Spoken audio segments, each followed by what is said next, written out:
Orang tua Peggy Setiawan meminta Presiden Jokowi membantu anaknya yang kini dijadikan polisi sebagai tersangka karena diduga otak kasus pembunuhan Eki dan Vina. Orang tua kandung Peggy yakin bahwa anaknya tidak terlibat aksi pembunuhan sadis Eki dan Vina 8 tahun lalu karena sedang berada di Bandung, Jawa Barat.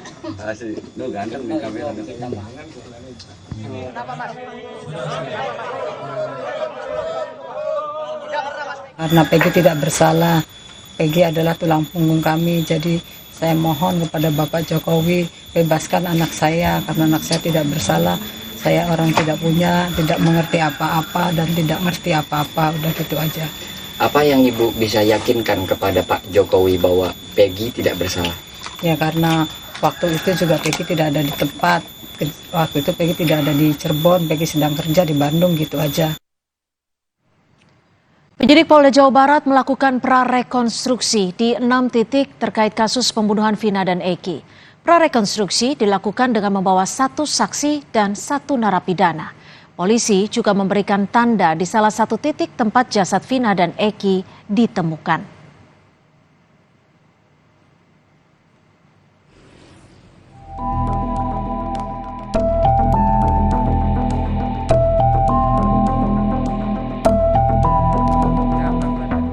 Mabes Polri buka suara soal 2 DPO kasus pembunuhan Vina dan Eki yang dihapus setelah Peggy tertangkap. Kadif Humas Polri Irjen Sadi Nugroho menyebut penghapusan 2 DPO karena alat bukti yang mengarah ke keduanya masih belum mencukupi, termasuk adanya keterangan saksi yang menyebut 2 nama DPO tersebut adalah fiktif. Kadif Humas Polri juga mempersilahkan masyarakat jika memiliki informasi untuk dapat membuat kasus ini terang benderang.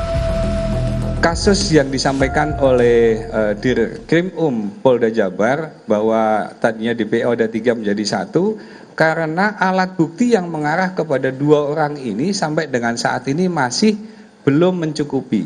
Bahkan ada beberapa keterangan saksi yang menyampaikan itu adalah fiktif, nama fiktif. Nah oleh karena itu masih didalamin, masih dikerjakan. Apabila memang ada keterangan, informasi, tambahan alat bukti, tambahan saksi, ataupun yang lainnya untuk membuat terang benderang tindak pidana ini, tentu saja kepolisian akan sangat berterima kasih. Kasus pembunuhan yang menewaskan Vina dan Eki 8 tahun lalu terus bergulir. Setelah menangkap 1 DPO bernama Peggy Setiawan, polisi kini justru menghapus 2 nama DPO karena dinilai fiktif. Pengacara keluarga almarhum Vina, Hotman Paris Hutapea, merasa janggal atas hilangnya nama 2 DPO dalam kasus pembunuhan ini. Menurut Hotman, terlalu cepat bagi penyidik untuk menghapus 2 nama DPO yang sebelumnya tercatat dalam BAP maupun putusan pengadilan yang sudah berkekuatan hukum tetap. Ini semua putusannya, ini putusannya ini semua, di bagian akhir dari putusan itu jelas-jelas disebutkan ada 3 DPO.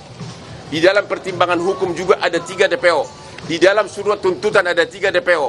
Di dalam surat dakwaan ada 3 DPO. Di dalam BAP ada 3 DPO. Keterangan dari 8 terdakwa pun mengatakan ada 3 DPO. Sekarang hanya dalam waktu 2 minggu dirubah dengan mengatakan itu fiktif. Jadi prinsipnya keluarga korban maupun kuasa hukum menolak pernyataan dari penyidik Polda Jabar yang menyatakan bahwa 2 DPO tersebut adalah fiktif. Terlalu cepat untuk mengatakan itu. Sebelum Peggy ditangkap polisi Selasa 21 Mei lalu, polisi menyebut ada 3 DPO dalam kasus pembunuhan Vina dan Eki. Setelah ditetapkan sebagai tersangka dan ditahan di Mapolda Jawa Barat, Peggy Setiawan bakal dibela puluhan kuasa hukum dari berbagai daerah. Saat ini ada 64 anggota pengacara yang mengajukan diri untuk membela Peggy Setiawan. Tim Liputan Kompas TV.